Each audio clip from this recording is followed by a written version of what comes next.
Bum,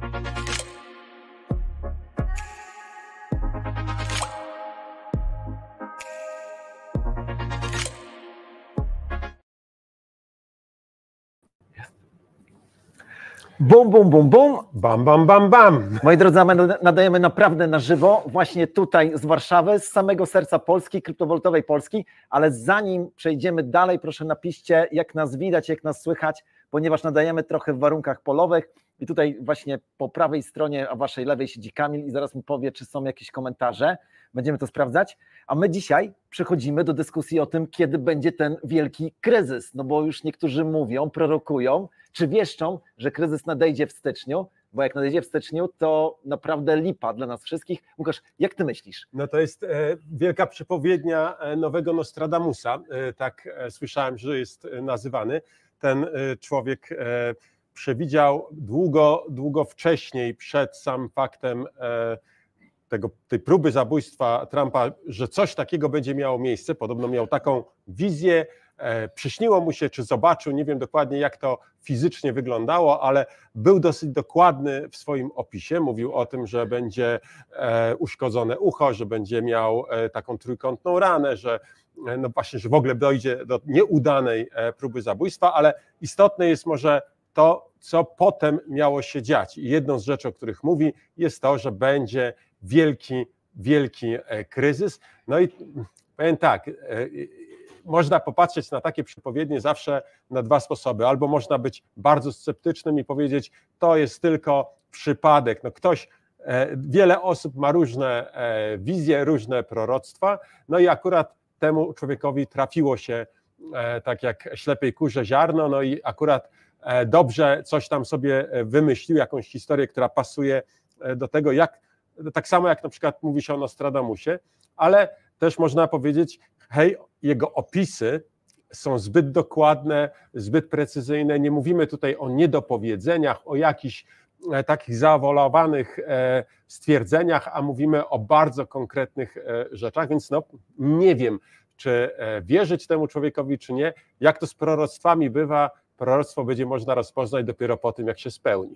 No właśnie tak, zwracam uwagę na to, że jeszcze chyba do wczoraj, zanim zostało zamknięte pierwsze śledztwo FBI, była rozpatrywana taka teoria, że Trump jednak nie był postrzelony bezpośrednio nabojem, tylko że dostał odpadkiem czegoś innego.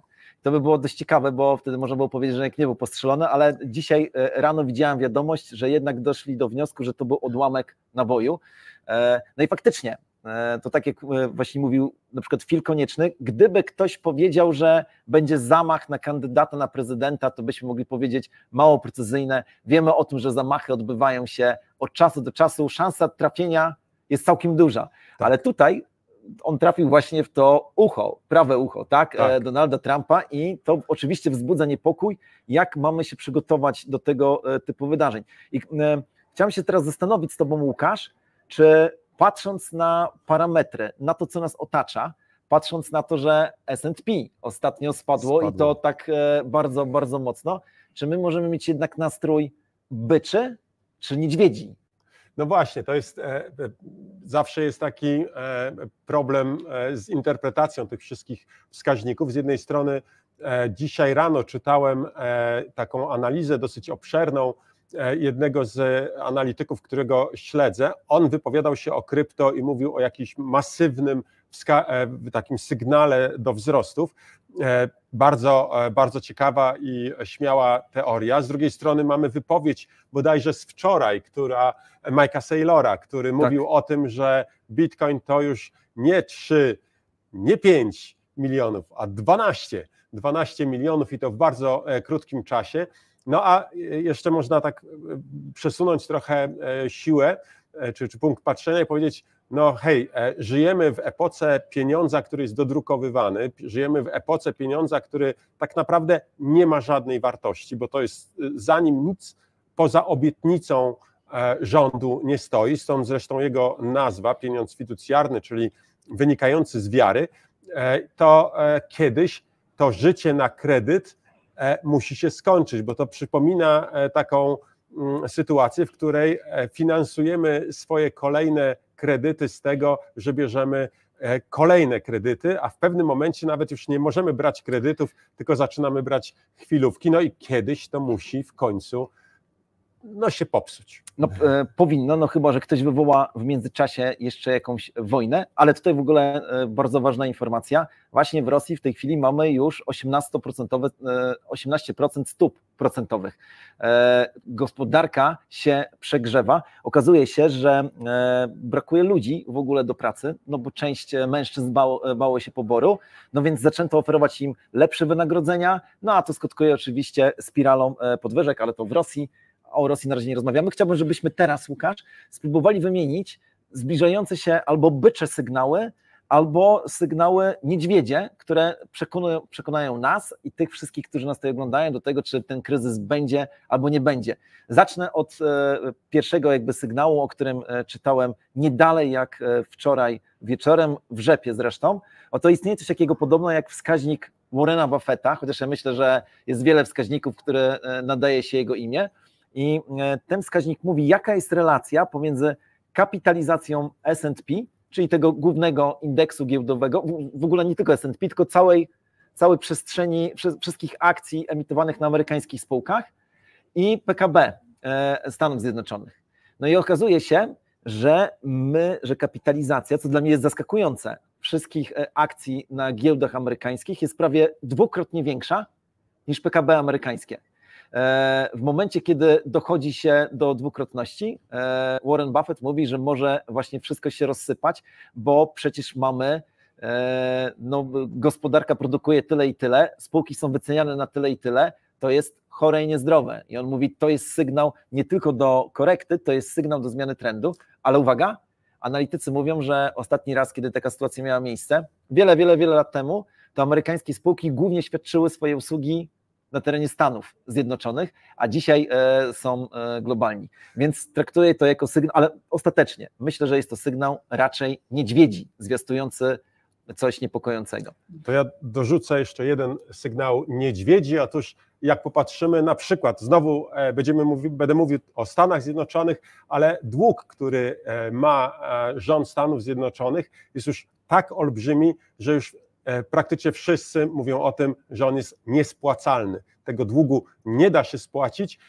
więc jeżeli jakiegoś długu się nie da spłacić, no to musi nastąpić w jakimś momencie przesilenie i teraz jest ku temu całkiem dobra sytuacja. Czy to jest niedźwiedzi sygnał, czy byczy, to zależy, o kim mówimy, bo jeżeli myślimy o ludziach, którzy inwestują po prostu te papierki z wizerunkami prezydentów, no to dla nich to może być niedźwiedzi sygnał, ale dla tych, którzy inwestują swoje środki choćby w kryptowaluty, a może również w inne rzeczy takie jak złoto, to się może okazać, że to jest sygnał byczy, bo to jest ten moment, w którym ich inwestycje mogą się opłacić. No bo właśnie, w tej przepowiedni tego proroka tam była taka informacja, że dolar amerykański zostanie po prostu pokonany, że jego wartość spadnie do jakichś ekstremalnie małych wartości, że siła nabywcza dolara spadnie. Co to oznacza dla Bitcoina?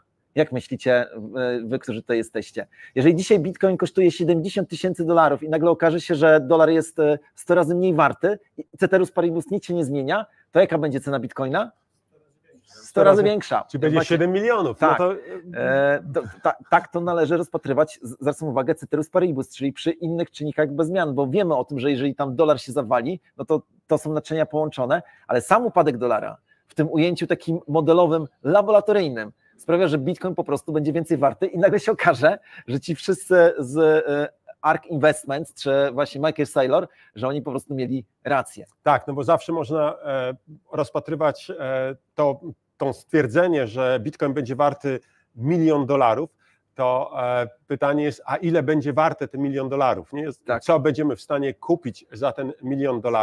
Widzimy galopujące ceny praktycznie wszystkiego, mimo tego, że nasze urzędy, te, które są odpowiedzialne za mierzenie na przykład poziomu inflacji, twierdzą, że ta inflacja jest już w ryzach, jest już wszystko w porządku.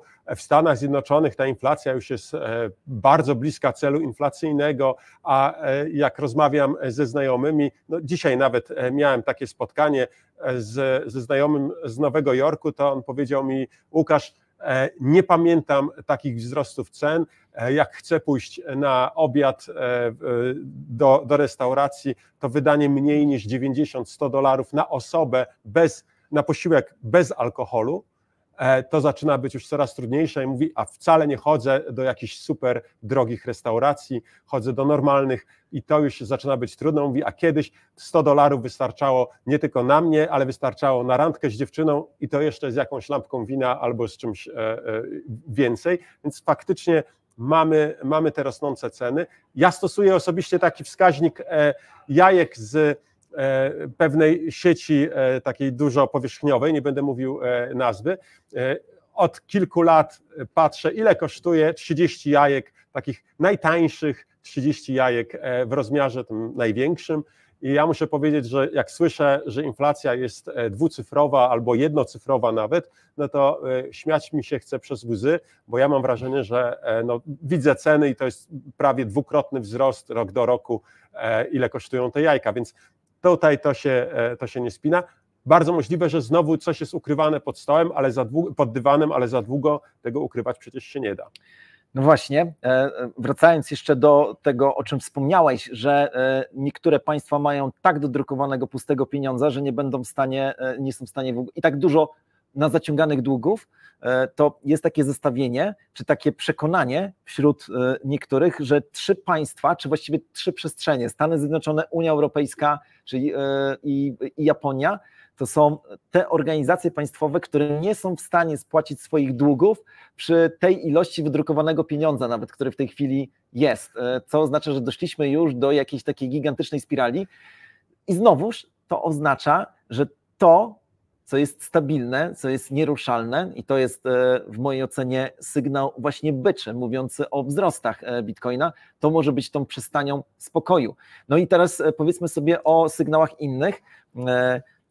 Jeżeli oglądaliście ostatni odcinek No Comments, no to wiecie o tym, że ETF-y amerykańskie tak naprawdę nie zostały jeszcze tak naprawdę skrobnięte. Duże organizacje, duże platformy finansowe, takie jak Bank of America albo Merrill Lynch, albo coś innego, one do tej pory nie zaczęły oferować tak naprawdę swoim klientom prywatnym i instytucjonalnym właśnie zakupu ETF-u bitcoinowego. Wiecie o tym, że nie jesteśmy fanami tych ETF-ów, ale teraz mówimy o cenie na najbliższy czas. Co będzie, jeżeli ten kapitał wpłynie na rynek? Ale jest jeszcze jedna ważna rzecz, mianowicie duże fundusze, które dopiero zaczynają się interesować ETF-ami, one mają ograniczenie. Nie mogą całego kapitału inwestować w jakąś jedną przestrzeń, a na dodatek nowe rzeczy, które są im proponowane, to też mają pewną procedurę startu. Maksymalnie ile może nowy fundusz znaczy nie nowy, tylko ile może inwestować fundusz w jakieś nowe aktywo, to w ciągu pierwszego roku czy pierwszego okresu to maksymalnie 2% swojego kapitału. Wiemy, że oni nawet tych 2% nie będą wrzucać, to pewnie będzie 0,5%, może trochę mniej, co i tak jest gigantyczną ilością pieniędzy, ale po roku, kiedy okazuje się, że ta stopa zwrotu będzie na sensownym poziomie, wiemy, jak to właśnie wygląda. Myślę, że będzie na pewno zdecydowanie bardziej sensownym poziomie niż, nie wiem, akcje amerykańskich spółek czy samo złoto, to mogą ładować więcej kapitału. Jeszcze raz przypomnę to, o czym mówiliśmy tutaj mniej więcej 30 minut temu. Kapitalizacja Bitcoina dzisiaj to jest ponad $1 bilion. $1 bilion. Jeżeli te fundusze zaczną inwestować, to mówimy o tym, że tych bilionów będzie tam napływało bardzo, bardzo dużo, no i to po prostu wystarczy przemnożyć odpowiednio cenę. Tak, no a do tego możemy dołożyć oczywiście te historie związane z tym, że kandydaci na prezydenta Stanów Zjednoczonych, zarówno pan Kennedy, jak i prawdopodobnie Trump, bardzo możliwe, że już niedługo będzie o tym mówił, ale Kennedy wprost powiedział, Bitcoin powinien być zabezpieczeniem rezerwy federalnej, a od Trumpa podczas dzisiejszego popołudniowego wystąpienia, popołudniowego według czasu amerykańskiego na konferencji w Nashville, Trump będzie mówił właśnie o tym, że też jest za tym, też chce, żeby Bitcoin stanowił część rezerwy Federalnej. Tak przy okazji spróbuj zgadnąć, w jakiej cenie w tej chwili są bilety na konferencję w Nashville. Pewnie, znaczy strzelam $1000, czy przesadziłem? Więc ja widziałem miesiąc temu najtańszy bilet oficjalnie do kupienia, najtańszy, podkreślam słowo, najtańszy, $3000. W tej chwili dostałem informację, że jeżeli chciałbyś wejść, to są wejściówki jeszcze dostępne, $870,000 kosztuje wejściówka.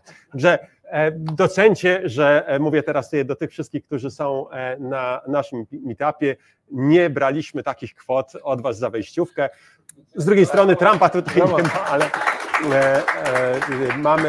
mamy trochę inne podejście, ale to pokazuje, jak wielkie jest zainteresowanie. Co więcej, chcę powiedzieć jedną rzecz.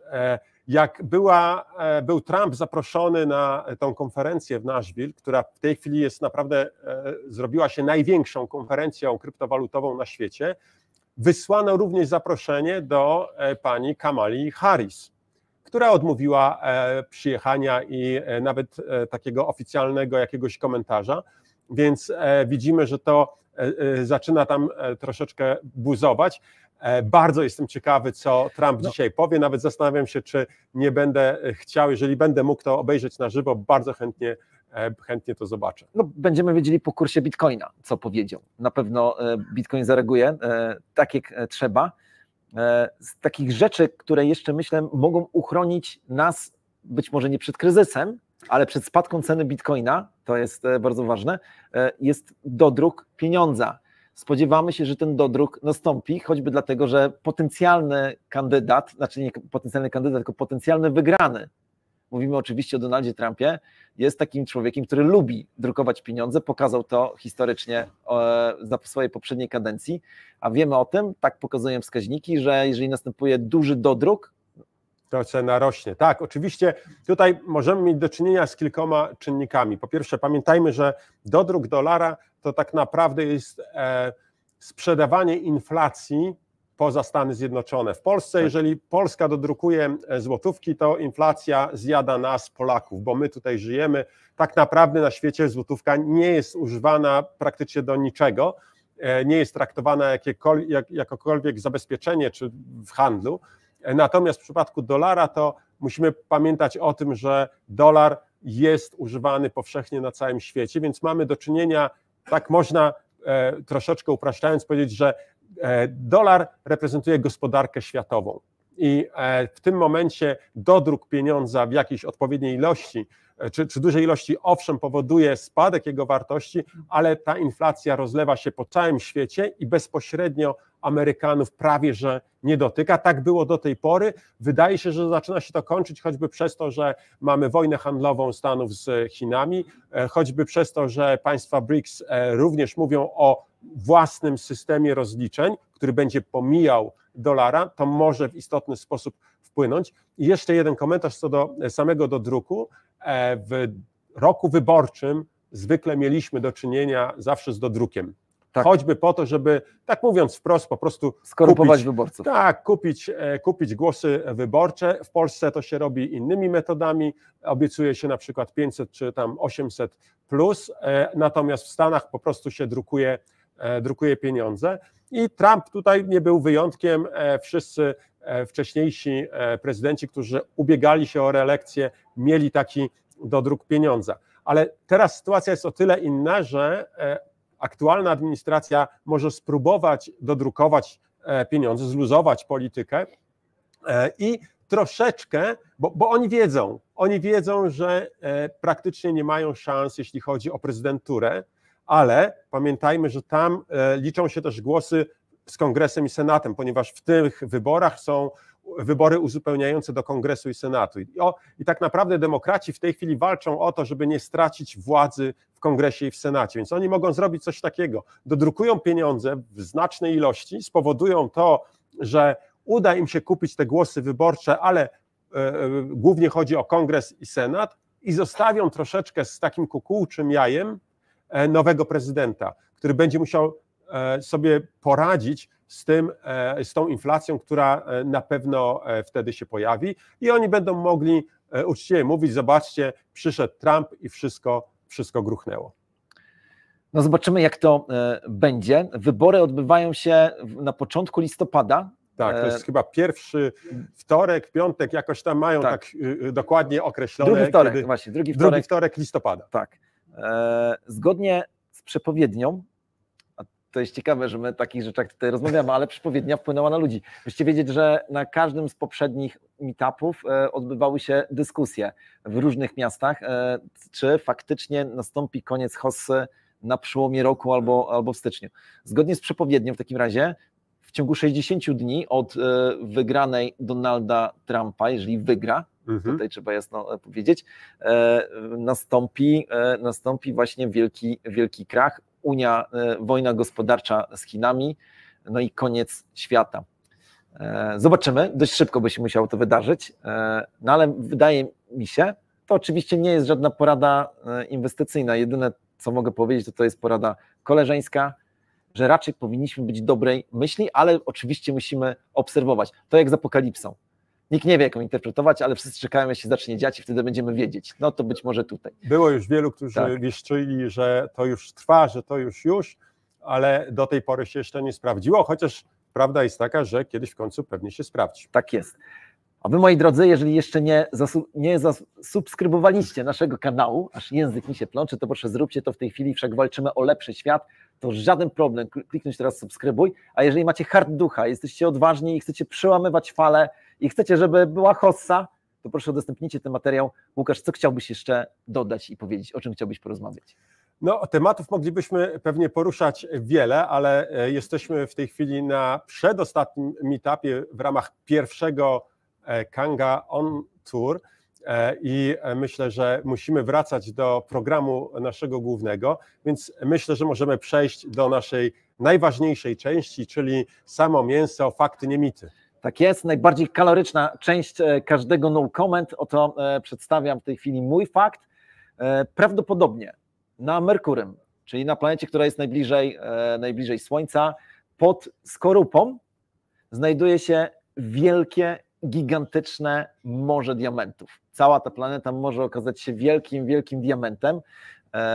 No to jest bardzo ciekawie pokazuje, jak bardzo wartościowe albo unikalne są wszelkiego rodzaju kruszce, minerały. No właśnie, bo ja po pierwsze, żeby dokopać się do tych diamentów tam na Merkury, to jeszcze trochę pewnie w wodzie Wiśle upłynie, ale jednego jesteśmy pewni, że na pewno pod żadną skorupą ziemską, w sensie tylko na Ziemi albo nie znajdzie się pokładów bitcoina, chyba że Satoshi to jakoś wymyślił, to jest jakby pierwsza rzecz, ale jestem gotów sobie wyobrazić, że te diamenty, które są na Merkurym, będą już sprzedawane. Już będą sprzedawane w postaci jakichś NFT-ów czy tak dalej, a tutaj z Bitcoinem nie będziemy robić. Jaka jest twoja ciekawostka?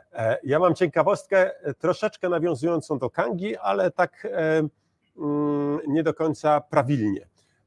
Wiem, że wiele osób myśli, że Kanga to jest od kangura, bo takie jest pierwsze skojarzenia. Nie, nigdy nie myśleliśmy o kangurze, ale myśląc o wzroście Kangi, o tym jak Kanga rośnie, to tak powiem, kangury rosną do końca swojego życia.